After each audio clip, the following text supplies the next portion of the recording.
Hello दोस्तों, मैं दीननाथ ठाकुर पुनः आप सभी का नए वीडियो में स्वागत करता हूं। दोस्तों, आज हम चर्चा करने वाले हैं काफ़ी महत्वपूर्ण 50 एमसीक्यूज़ के बारे में। ये एमसीक्यूज़ हमारा जो है जियोमॉर्फोलॉजी से संबंधित है। ध्यान दीजिए, ये हमारा जो एमसीक्यूज़ है ये जियोमॉर्फोलॉजी से संबंधित है। जो मैंने इससे पहले भी 50 एमसीक्यू का एक वीडियो अपलोड किया हूँ। उस वीडियो को पहले आप लोग देखें, जिसका प्लेलिस्ट में लिंक दिया हुआ है। उसके बाद फिर आप इस 50 एमसीक्यूज़ को देखें, जो आपके आने वाले यूजीसी नेट और जितने भी भूगोल से संबंधित एग्जाम्स हैं उनके लिए काफ़ी महत्वपूर्ण है। तो चलिए शुरू करते हैं, लेकिन बिना देर किए यदि आप हमारे चैनल में नए हैं, पहली बार हैं, तो चैनल को सब्सक्राइब कर लें। साथ ही साथ इसी प्रकार के वीडियो पाने के लिए चैनल के बेल आइकन को भी दबा दें और ज़्यादा से ज़्यादा शेयर करें। साथ ही कमेंट करके हमें ज़रूर बताएं कि इस प्रकार से संबंधित आपको किन किन टॉपिक पर वीडियो चाहिए। तो चलिए स्टार्ट करते हैं। सबसे पहला और महत्वपूर्ण प्रश्न आज का है कि जब पहला और महत्वपूर्ण प्रश्न हमारा आज का है कि कोबर ने बताया कि जहां आज पर्वत है वहां पहले भूसन्निधियां थी, यानी कि कहें कि जियोसिंक्लाइन थे। देखिए, कोबर का स्टेटमेंट है, इस स्टेटमेंट को ध्यान दीजिए कि जहां आज हमारा पर्वत है वहां पहले भूसन्निधियां थी। इसको कोबर ने किन नामों से जाना है, या फिर आप कहें कि इसको कोबर ने किन नामों से स्पष्ट किया है? तो इसको कोबर महोदय ने ओरोजन के नाम से स्पष्ट किया है। ध्यान दीजिए, ओरोजन, ठीक है, ओरोजन के नाम से उन्होंने स्पष्ट किया। यहाँ थोड़ा सा समझना ये है कि भूसन्निधियाँ हमारा जो है, ये भूसन्निधि के जो कॉन्सेप्ट है ये हॉल और डाना का है, लेकिन विकास का श्रेय हॉग महोदय को जाता है। तो यहाँ ध्यान देना है कि इसमें भूसन्निधियों में पर्वत का निर्माण कैसे होता है। तो यहाँ पर आप उदाहरण ले लीजिए कि हमारा टेथिस सागर का बेल्ट था, जो कोबर महोदय कहते हैं। ये टेथिस भूसन्निधियाँ थी। इसके अग्र प्रदेश में हमारा अंगारा लैंड, पृष्ठ प्रदेश में गोंडवाना लैंड। दो प्रदेश का उल्लेख होता है। अग्र प्रदेश में हमारा अंगारा लैंड, पृष्ठ प्रदेश में जो है गोंडवाना लैंड। इन दोनों के दबाव से, ठीक है, इन दोनों के दबाव से क्या हुआ है कि पहले इसमें इस टेथिस में धसा हुआ अवतलन हुआ। उस अवतलन के परिणाम स्वरूप इसमें सेडिमेंटेशन हुआ। कहने का मतलब है कि इसमें अवसादीकरण हुआ, और जब निश्चित तल पर अवसादीकरण हो गया तो इनके दबाव के परिणाम स्वरूप, यानी कि अंगारा लैंड और गोंडवाना लैंड के दबाव के परिणाम स्वरूप हमारा क्या हुआ कि इसमें मोड़दार पर्वतों का निर्माण हुआ, वलन पड़ने लगा, जिससे हमारा हिमालय का निर्माण हुआ। लेकिन एक चीज़ ध्यान देना है कि जब भी भूसन्निधि के माध्यम से मोड़दार पर्वतों का निर्माण होता है तो एक मध्य पिंड रह जाता है, जो विशेष तौर पर मैदानी हिस्सा या पठारी हिस्सा होता है। तो आप देखिएगा कि हिमालय के निर्माण में कुनलुन श्रेणी और हिमालय के बीच में आपका पाया जा रहा है तिब्बत का पठार। तो कहीं ना कहीं ये भूसन्निधि का ही कारण है, तिब्बत का पठार। ठीक है, चलिए आगे बढ़ते हैं और दूसरे प्रश्न की ओर। और उस प्रश्न में देखते हैं कि क्या हमारा है। एक किताब का नाम दिया हुआ है लैंड ब्रिज हाइपोथेसिस। ठीक है, किताब का नाम है लैंड ब्रिज हाइपोथेसिस। ये जेफरीज महोदय का दिया हुआ है, लैंड ब्रिज हाइपोथेसिस। उसके बाद अगला प्रश्न हमारा आता है,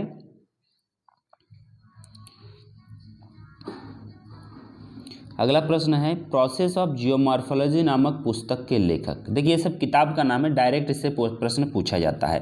प्रोसेस ऑफ जियोमॉर्फोलॉजी नामक किताब के लेखक इमबलेटन है। ठीक है, इमबलेटन है। उसका 54 प्रश्न है, 54वां नंबर, यानी कि आज का चौथा। शब्दों में, निम्नलिखित शब्दों में से किसका संबंध प्लेट विवर्तनिकी से नहीं है? ध्यान दीजिए कि किसका संबंध प्लेट विवर्तनिकी से नहीं है। तो आप जानते हैं कि उत्प्लावकता का बल का जो प्रयोग है ये महाद्वीपीय विस्थापन में वेगनर महोदय ने किया है, जबकि प्लेट विवर्तनिकी में इनका उल्लेख नहीं मिलता है। उसके उपरांत प्लेट विवर्तनिकी का सिद्धांत का वैज्ञानिक व्याख्या किसने प्रस्तुत किया है? प्लेट विवर्तनिकी का वैज्ञानिक व्याख्या मॉर्गन ने। ध्यान दीजिए कि प्लेट विवर्तनिकी सिद्धांत हमारा हैरी हेस का है, जो 1962 में आया है। 62 में आया है, और इसके साथ उन्होंने सीफ्लोर स्प्रेडिंग के बारे में भी व्याख्या किया है। टूजो विल्सन ने उस शब्द को गढ़ा है, प्लेट शब्द को, जबकि वेगनर ने कॉन्टिनेंटल ड्रिफ्ट थ्योरी। तो मॉर्गन महोदय ने क्या किया है, मॉर्गन महोदय ने इसी प्लेट विवर्तनिकी का वैज्ञानिक व्याख्या करने का कोशिश किया, वैज्ञानिक व्याख्या प्रस्तुत किया है। इसके उपरांत हमारा अगला प्रश्न हो जाता है, क्या प्रश्न हमारा अगला होता है, जब दो जलभरों के मध्य अपरागम्य स्तर को कहते हैं। दो जलभरों के मध्य कहने का मतलब है कि ये आपका ग्राउंड वाटर से रिलेटेड है क्वेश्चन। दूसरी बात है कि ग्राउंड वाटर से आप जब पढ़िएगा उसको डिटेल्स, तो उसमें आपका आकाशीय जल, सहजात जल, भौम जल स्तर जैसे काफ़ी महत्वपूर्ण शब्द आएंगे जिससे प्रश्न बनता है। तो यहाँ पर जो आपका है, तो यहाँ पर है कि दो जलभरों के मध्य जो है उसे हम लोग कहते हैं आकाशीय जल। ठीक है, दो जलभरों के मध्य, दो जलभरों के सॉरी यहाँ पे थोड़ा मैंने गलत बताया, तो इसके लिए माफ़ी चाहता हूँ। दो जलभरों के मध्य हमारा ऑक्विक्लूड, ये आपका आंसर होगा ऑक्विक्लूड। ठीक है, चलिए अब आगे बढ़ते हैं और अगला सवाल है जो काफ़ी इंपॉर्टेंट है, WM डेविस से संबंधित है कि एक उत्थित भूखंड का स्थल रूप निर्माणिक प्रक्रम द्वारा रूपांतरण होता है और जिसका अवसान आकृति विहीन मैदान होता है। तो आकृति विहीन मैदान का व्याख्या WM डेविस का है, जो डेविस का जो हमारा नॉर्मल साइकिल ऑफ इरोजन है उससे संबंधित है, या फिर कहें भौगोलिक अपरदन चक्र से संबंधित है। उन्होंने बताया था कि जो स्थित भूखंड है, उठा हुआ भूखंड है, वो स्थल रूप का एक प्रोसेस द्वारा होता है और जिसके बाद फाइनली वो एक आकृति विहीन मैदान बन जाता है। यानी कि अपरदन, निक्षेपण और अनेक क्रियाएँ जो अपरदन के प्रोसेस में होती हैं उनके फलस्वरूप वो क्या हो जाता है, आकृति विहीन मैदान हो जाता है। और जिसके बाद उस आकृति विहीन मैदान को हम लोग क्या नाम से जानते हैं, तो उस आकृति विहीन मैदान को हम लोग कहते हैं पेनी प्लेन। ध्यान दीजिए, पेनी प्लेन के नाम से हम लोग पेनी प्लेन के नाम से हम लोग जो है, पेनी प्लेन के नाम से हम लोग उसको जानते हैं। ठीक है, तो ये पेनी प्लेन शब्द का प्रयोग किसने किया है, पेनी प्लेन शब्द का भी प्रयोग किया है डेविस महोदय ने। चलिए इसी से रिलेटेड कुछ आगे महत्वपूर्ण प्रश्न हैं। यहाँ ध्यान दीजिएगा कि निम्नलिखित में से कौन सा कथन सत्य नहीं है। Penny plane, pen plane, each plane और पेडी प्लेन चार आपके पास है। पेनी प्लेन क्या है, तो यहाँ पे कह रहा है पेनी प्लेन एक संगम मैदान है जिसका निर्माण बाढ़ के मैदान के क्षैतिज अपरदन के कारण होता है। आपको मैं बता दूं कि यहाँ पे ध्यान दीजिएगा कि पेन प्लेन है, हमने थोड़ा सा गलत रीड कर दिया, पेन प्लेन है। पेन प्लेन क्या है, तो पेन प्लेन एक संगम मैदान है जिसका निर्माण बाढ़ के मैदान के क्षैतिज अपरदन के कारण होता है। ये स्टेटमेंट गलत है। क्यों, क्योंकि जो पेन प्लेन का निर्माण है जिसको किक्रमे ने उल्लेख किया है उसमें कहा जाता है कि विभिन्न प्रकार के बाढ़ के मैदान का जो क्षेत्र है जब वो सभी मिल जाता है, जैसे ये एक बाढ़ का मैदान है, ये बाढ़ का मैदान है, ये बाढ़ का मैदान है, अलग अलग बाढ़ के मैदान के मिलन स्थल को हम लोग कहते हैं पेन प्लेन। ठीक है, अलग अलग बाढ़ के मैदान के मिलन स्थल को हम लोग क्या कहते हैं, पेन प्लेन कहते हैं। तो ये स्टेटमेंट पहला ही कौन सा सत्य नहीं, तो ये ए आपका जो है यहाँ पर 58 नंबर में ये आपका जो है गलत है, यानी ये इस क्वेश्चन के हिसाब से सही है। ठीक है, यानी कौन सत्य नहीं है पूछा है। अब जानते हैं तीनों का हम लोग, क्योंकि इससे प्रश्न बनता है। पेनी प्लेन का निर्माण अंतः सरिता क्षेत्र के निम्नीकरण के परिणाम स्वरूप होता है और ये सही है कि आकृति विहीन मैदान है। ये जब अंतिम अवस्था में होती हैं तो वहाँ पर आकृति विहीन मैदान बनाता है जो WM डेविस का दिया हुआ है। ईच प्लेन जो हमारा ये हिमानी अपरदन में ये बनता है, साथ ही साथ थॉमस और पुग महोदय का दिया हुआ है। पेडी प्लेन के बारे में हम लोग क्या देखते हैं, तो पेडी प्लेन एलसी लॉशन का है और ये हमारा पवन पेडिमेंट और आकस्मिक मरुस्थल गुंबद का सम्मिलन क्षेत्र होता है जो पवन से संबंधित है, यानी कि शुष्क प्रदेश से संबंधित है। ठीक है, चलिए अब आगे बढ़ते हैं और आगे उल्लेख करते हैं हम लोग कि निम्नलिखित में से कौन एक सही सुलेमित नहीं है। चार आपके पास ऑप्शन है जिसमें एक सही जो है कौन सा सुलेमित नहीं है। ठीक है, सही सुलेमित नहीं है। तो देखिए यहाँ पे हम पेडिप्लेनेशन चक्र एलसी किंग, पेडिमेंट्रेपेन डब्ल्यू पैंक और नदी जीवन का पूर्ण चक्र WM डेविस। ये जो मॉरिशवा का है, मॉरिशवा का आपका जल विभाजक का नियम नहीं है, टेक्नो ज्योमेट्री मॉडल है। ध्यान दीजिए, टेक्नो ज्योमेट्री मॉडल मॉरिशवा का है। कौन सा ज्योमेट्री मॉडल है, टेक्नो ज्योमेट्री मॉडल, ठीक है। टेक्नो ज्योमेट्री मॉडल हमारा है मोरिसावा का। चलिए आगे बढ़ते हैं। निम्नलिखित में से किस समूह में, ध्यान दीजिए, निम्नलिखित में से किस समूह में सभी स्थलाकृति पवन अपर्दन से बने हैं। यहाँ जितना भी स्थलाकृति है तो पवन के अपर्दन से किसका निर्माण हुआ है, ठीक है, पवन के अपर्दन से। तो आप देखिए यहाँ पर तीसरा नंबर, भूस्तंभ, छत्रक शिला और यार्डंग। छत्रक शिला को गारा भी कहते हैं। भूस्तंभ, छत्रक शिला, यार्डंग पवन का से निर्मित स्थलाकृति है अपर्दन से। यहाँ पर एक्सर दिया हुआ है जो कि इससे रिलेटेड नहीं है, हिमानी से रिलेटेड है। बाकी यार्डंग, लोएश, और यहाँ ये भी ध्यान दीजिए अपर्दन जो है यहाँ पे लोएश का मैदान डिपोजनल प्रोसेस है। बालू का स्तूप, लोएश का मैदान, यहाँ भी डिपोजनल प्रोसेस है। बरखान भी आपका यहाँ डिपोजनल प्रोसेस है। तो ओनली फॉर सी आंसर होगा आपका। तो इस तरह करके ढूंढ कर आपको कंबाइन करके कभी कभी क्वेश्चन दे दिया जाता है। अगला है, नदी अपर्दन में विकसित भू आकृति का निम्नलिखित में से कौन सा क्रम सही है। नदी अपर्दन से कौन सा क्रम हमारा सही आता है। तो ऑप्शन पहले पढ़ लेते हैं। 4 चीज़ इसमें है। एक तंग घाटी दिया हुआ है, बाड़ीय मैदान, तलहटीय मैदान और डेल्टा, ठीक है, तलहटीय मैदान और डेल्टा। तो इसमें आप देखिएगा कि जब आप नदी अपर्दन पढ़ते हैं तो नदी अपर्दन में हमारा सिस्टमेटिक ढंग से अगर आप चलें तो भू आकृति के निर्माण में तो कहीं ना कहीं भी आकार की घाटी, गार्ज,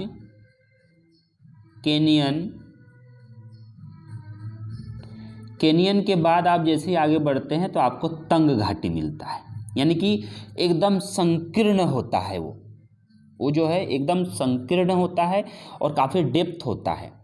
और तंग घाटी जैसे ही पार करेंगे तो पर्वतों का तलहटीय मैदान के हिस्सा में हम लोग पहुंच जाएंगे। जैसे तराई का हम लोग कहते हैं, भाबर का जो क्षेत्र होता है हिमालय के नीचे आपको मिलेगा, तो उस क्षेत्र को हम लोग कह सकते हैं कि तलहटीय मैदान है। उसके बाद तलहटीय मैदान से जैसे आप नदी आगे बढ़ जाती हैं तो बाढ़ का मैदान है। ऐसे तो और भी स्थलाकृतियाँ, लेकिन यहाँ इसके अनुसार तलहटीय मैदान के बाद बाढ़ का मैदान है और बाढ़ के मैदान के बाद फाइनली लास्ट में डेल्टा। तो ये आंसर जो है आपका बी हो जाएगा कि पहले हमारा तंग घाटी होगा, तंग घाटी के बाद तलहटी मैदान, तलहटी मैदान के बाद बाड़ी मैदान और ये डेल्टा। ये क्वेश्चन पूछा गया है एमपी असिस्टेंट प्रोफेसर में जो 2019 में एग्जाम हुआ था। ध्यान दीजिए कहाँ पे ना, MP Madhya Pradesh assistant professor में ये क्वेश्चन पूछा गया था, इसलिए काफ़ी इम्पोर्टेंट भी है। चलिए अगला हमारा है स्टोन लेटिस निम्नलिखित में से किस क्रिया द्वारा बनती है। स्टोन लेटिस निम्नलिखित में से किस क्रिया द्वारा बनती है। तो स्टोन लेटिस आपका बनता है वायु द्वारा। वायु के अपर्दन के फलस्वरूप स्टोन लेटिस बनता है। स्टोन लेटिस जो है एक्चुअली ये मरुस्थलीय प्रदेश में जो खड़े चट्टान या फिर कहें कि स्तूप है, उस चट्टानी स्वरूप में काफ़ी विषमता होती है और हवाएं निरंतर उसमें जो है हम कहेंगे कि अपर्दन करती हैं और विभिन्न अनुपातों में तो विभिन्न प्रकार के छोटे छोटे छिद्र जालू युक्त दिखाई देते हैं, तो उसको हम लोग स्टोन लेटिस कहते हैं। अगला है अपक्षय की दर निम्न में से कहाँ अधिक है। अपक्षय की दर निम्न में से कहाँ अधिक है। तो निम्न में से अपक्षय की दर कहाँ अधिक है, तो यहाँ पे ध्यान दीजिए आपके पास ऑप्शन क्या है, पूर्वी घाट, निचला मैदान, पश्चिमी घाट, थार मरुस्थल, ठीक है। तो इसमें जो आपका सबसे ज़्यादा अगर कहें तो पूर्वी घाट में, ठीक है। अपक्षय का दर निम्न में से कहाँ अधिक है, तो आपका पूर्वी घाट। आप ध्यान दीजिए यहाँ पर ये हमारा भारत का पूर्वी घाट का क्षेत्र है,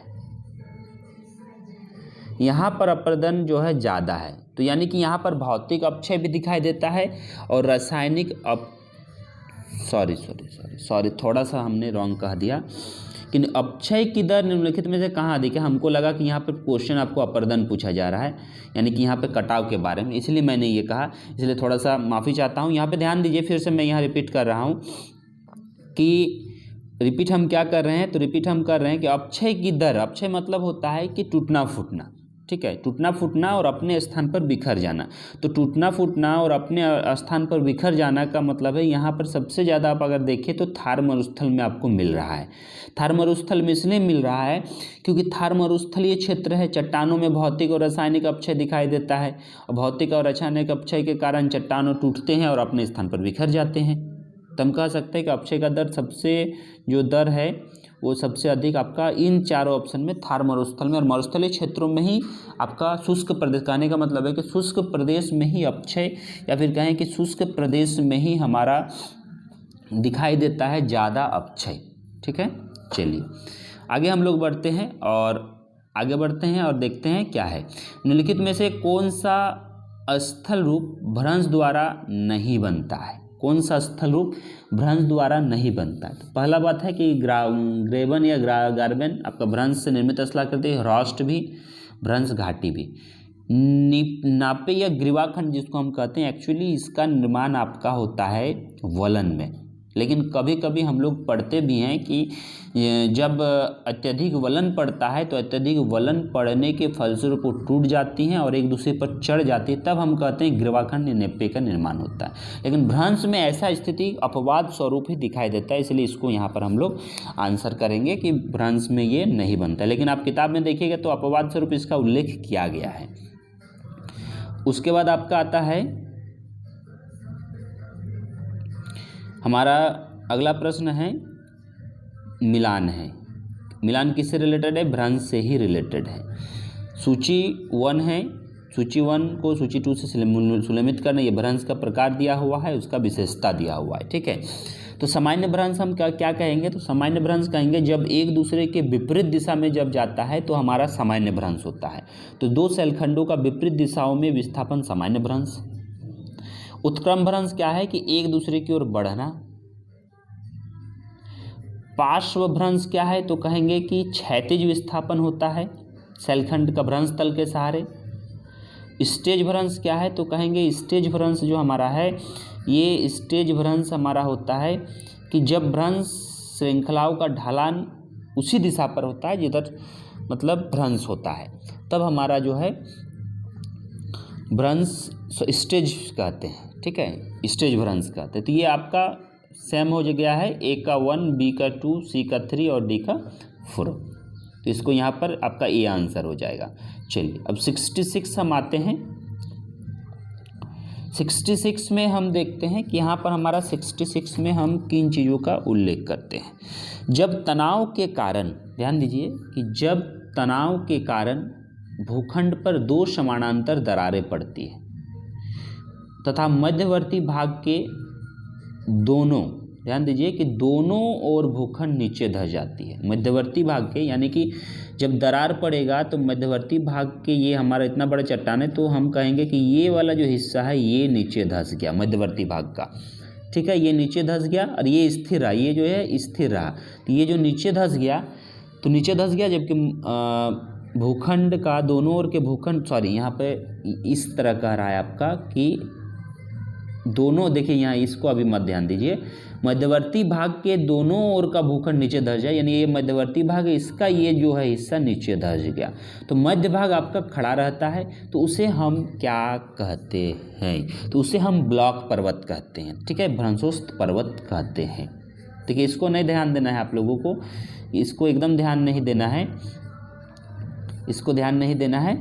ठीक है, इसको ध्यान नहीं देना है, आपको ध्यान किस में देना है? तो आपको ध्यान देना है इसमें कि ये हमारा साइड का हिस्सा नीचे धंस गया, बीच का जो है स्थिर रहा, तो हमारा बन गया ब्लॉक पर्वत, भ्रंशोस्त पर्वत। चलिए अगला हमारा क्वेश्चन है, ऑन्टोग्राफी का दर्शन ओरिजिन हाफ ऑफ जियोग्राफी की व्याख्या करता है। विचारधारा किसने शुरू की? ऑन्टोग्राफी का दर्शन, ध्यान दीजिए काफ़ी महत्वपूर्ण प्रश्न है आप लोगों के लिए, और हमें लगता है कि ये प्रश्न पूछा गया है आपका हरियाणा असिस्टेंट प्रोफेसर 2017 में। ठीक है, हरियाणा असिस्टेंट प्रोफेसर में पूछा गया था कि ऑन्टोग्राफी का दर्शन ऑर्गेनिक हाफ ऑफ जियोग्राफी की व्याख्या करता है। किसने शुरू की? तो ये आपका WM डेविस का है। WM डेविस ने ऑन्टोग्राफी का दर्शन और ऑर्गेनिक हाफ ऑफ ज्योग्राफी का विचारधारा दिया। और उनके अनुसार किसी भी स्थल रूप का उद्भव और विकास 3 कारकों पर, 3 फैक्टर्स पर काम करता है, जिसमें हम लोग जानते हैं संरचना, प्रक्रम और तौर, संरचना, प्रक्रम और कहेंगे कि समय, टाइम, स्टेज, अवस्था जिसको हम लोग कह सकते हैं। लेकिन एक्चुअली यहाँ पे एक चीज़ मैं बताना चाहूँगा कि अगर आपको संरचना, प्रक्रम और समय का उल्लेख होता तो ग्रेगरी महोदय का दिया हुआ है। जब आप फंडामेंटल कॉन्सेप्ट्स पढ़ते हैं तो उसमें उल्लेख आएगा संरचना, प्रक्रम, समय ग्रेगरी का है, लेकिन संरचना, प्रक्रम और अवस्था डेविस का है। ठीक है, इन चीज़ों को आप लोग को ध्यान देना है। लेकिन कभी कभी ऑप्शन में अगर आपको डेविस ही रहेगा तो डेविस ही मानना है। अगला प्रश्न है, अपरदन के निम्नतम स्तर की संकल्पना का सर्वप्रथम प्रस्तुत किया। अपरदन के निम्नतम स्तर की संकल्पना, निम्नतम स्तर कहने का मतलब है बेस लेवल। ठीक है, बेस लेवल की संकल्पना को कॉन्सेप्ट्स जो हैं ये आपको पावेल महोदय का, डब्ल्यू पावेल महोदय ने आधार, मेजर पावेल जिसको हम लोग कहते हैं, मेजर पावेल महोदय ने सरिता अपरदन की अंतिम सीमा आधार तल की संकल्पना की है, आधार तल की संकल्पना दी है। उसके बाद है अपरदन के द्विबेसिन चक्र का अंतिम चरण कौन सा होता है। अपरदन के द्विबेसिन चक्र का अंतिम चरण कौन सा होता है, तो ये आपका आंसर होगा पेनिप्लेन। कहाँ के जी, पेनिप्लेन। ठीक है, ये जो है आपका बाढ़ का मैदान, पेन मैदान या फिर पेनिप्लेन बजादा, तो ये है आपका पेनिप्लेन। डेविस ने अपने भौगोलिक चक्र में बताया कि जब समस्त स्थल का निम्न उच्चावच वाला होता है तो उसमें नदियां मियांडर बनाते हुए विस्तृत बाढ़ का मैदान निर्माण करती है और एक लगभग समतल मैदान का भी निर्माण करती है, तो वो हमारा पेनिप्लेन कहलाता है, जिसको द्विचक्रीय अंतिम बेसिन भी हम लोग कहते हैं। अगला प्रश्न आज का हमारा आता है कि निम्नलिखित में से कौन सा भूआकृति पुनर्यौवन का स्थलाकृतिक प्रमाण नहीं है। भूआकृति की पुनर्यौवन का स्थलाकृतिक प्रमाण नहीं है, तो ये स्थलाकृतिक प्रमाण कहने का मतलब है हम लोग जो पढ़ते हैं नवोन्मेष, तो नवोन्मेष का स्थलाकृतिक प्रमाण यहाँ पर नहीं है, पूछा जा रहा है। तो ये सोपान या फिर कहें संरचनात्मक बेंच, ठीक है, ये नहीं है, क्योंकि जब संरचनात्मक बेंच एक्चुअली प्रमाण में नहीं आता है, इसमें कटे फटे विसर्प आ जाते हैं आपके प्रमाण में, वेदिका आ जाता है, बहुचक्रीय घाटी आता है, एक आता है मिश्र घाटी भी नवोन्मेष का प्रमाण होता है, मिश्रित घाटी जिसको कहते हैं, द्विचक्रीय घाटी नवोन्मेष का प्रमाण है, जिसको हम लोग द्विचक्रीय बेसिन यहीं पढ़ा था। तो ये सभी नवोन्मेष का उदाहरण है। तो दोस्तों आज मैंने इतना ही, लगभग 20 प्रश्न आपको बताया और मैं अगले वीडियो में बाकी 30 प्रश्न को लेकर आऊँगा। तो कैसा लगा आपको ये वीडियो कमेंट करके मुझे ज़रूर बताएं। साथ ही साथ वीडियो आपको अच्छे लगे हैं तो लाइक, शेयर और सब्सक्राइब जरूर करें। और इसी प्रकार के वीडियो पाने के लिए आप मुझे कमेंट कर सकते हैं, बता सकते हैं कि किस तरह का और किस टॉपिक पर आपको इस तरह से प्रश्न संबंधित प्रश्नों का समावेश चाहिए।